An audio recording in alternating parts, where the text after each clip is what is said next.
Par une journée d'hiver, l'écureuil écrivit une lettre à la fourmi. Bien chère fourmi, fourmi, fourmi. Bien chère fourmi, fourmi, fourmi. Bien chère fourmi, chère fourmi, l'écureuil.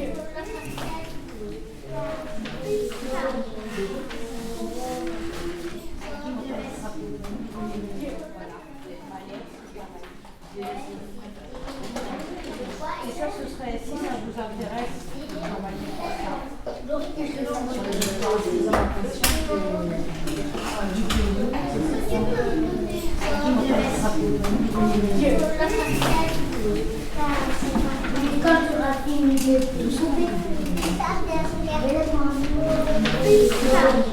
Parfois, moi, je viens ici pour prendre un livre avec mes amis.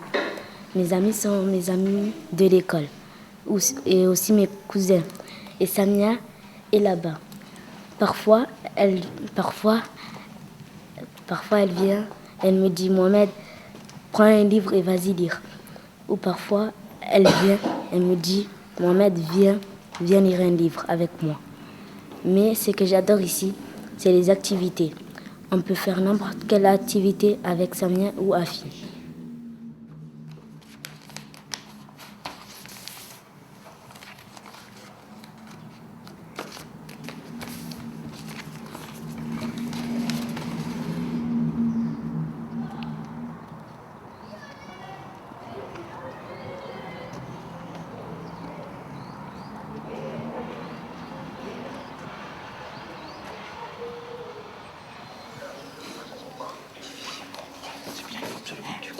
On sait comme dans l'esprit d'un enfant, l'imaginaire peut se développer.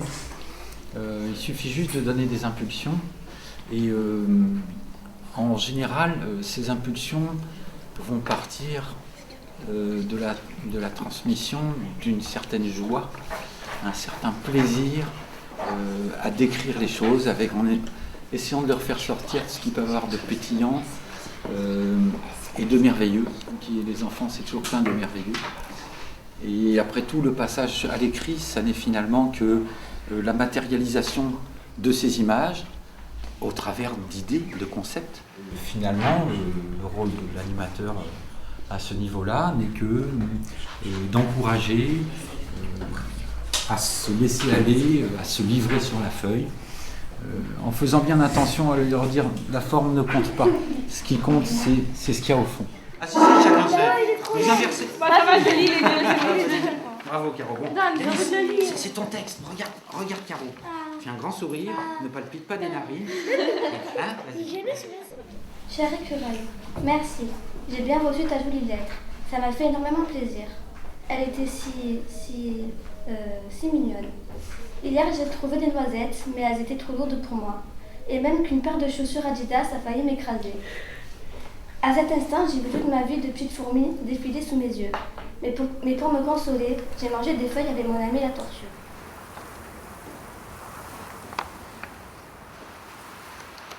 Chaque livre n'appartient pas à un individu, mais appartient à une communauté, je dirais plutôt, de lecteurs et de non-lecteurs.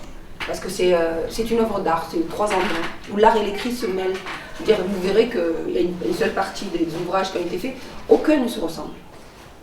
Et pour les enfants, c'est partir d'un documentaire et arriver dans l'imaginaire pour produire des textes magnifiques. Et juste la relure, ils y participent et ils fabriquent des objets d'art.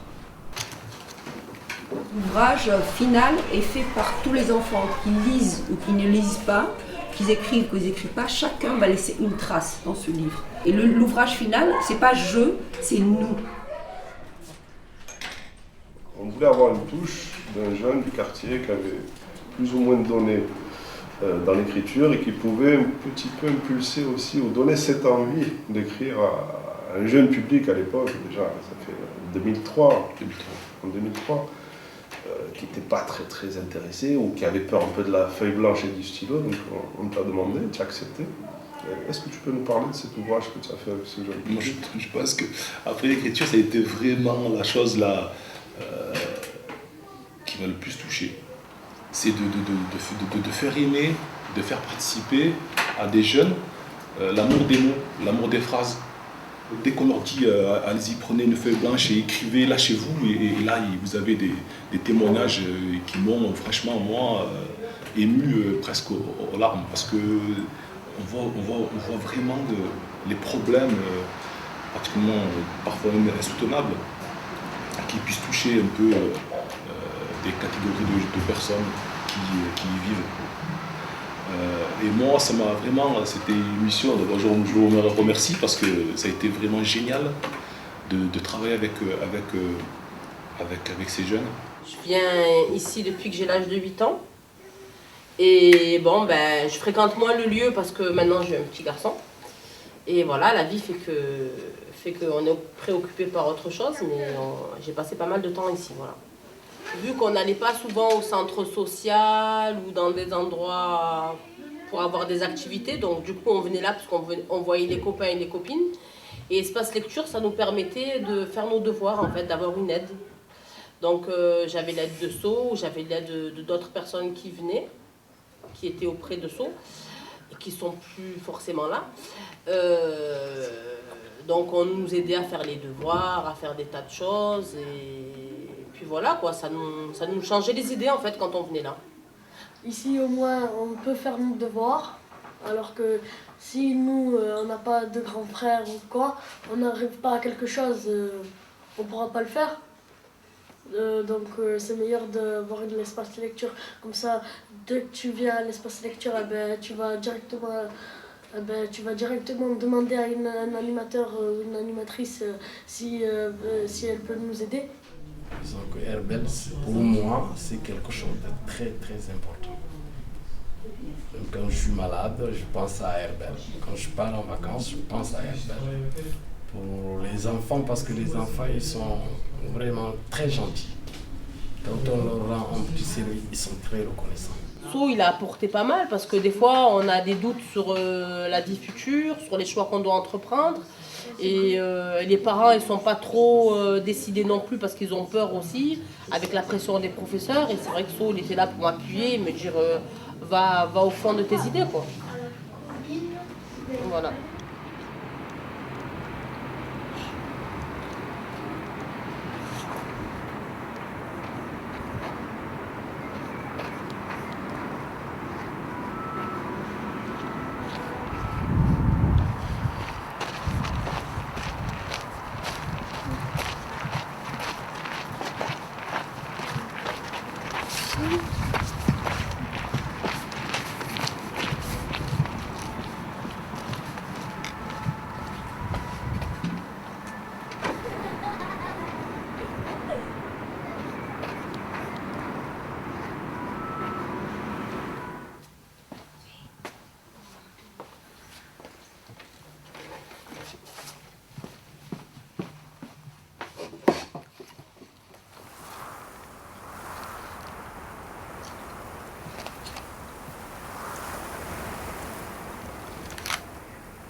À sa table, l'écureuil voulait écrire une lettre, mais il ne savait pas à qui.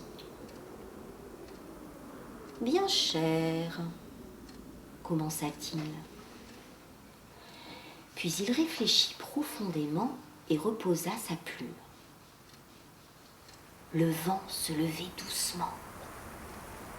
La fenêtre était ouverte et la feuille de papier blanche et vierge frémissait d'impatience. « Mais oui, la lettre, pensa l'écureuil, je te trouverai bien quelqu'un. » Il fronça les sourcils et se demanda tout à coup, « Ne pourrait-on pas aussi écrire une lettre à une lettre ?» C'était une étrange réflexion. C'était comme se tapoter l'épaule pendant son sommeil et dire « Écureuil, ne dors pas !»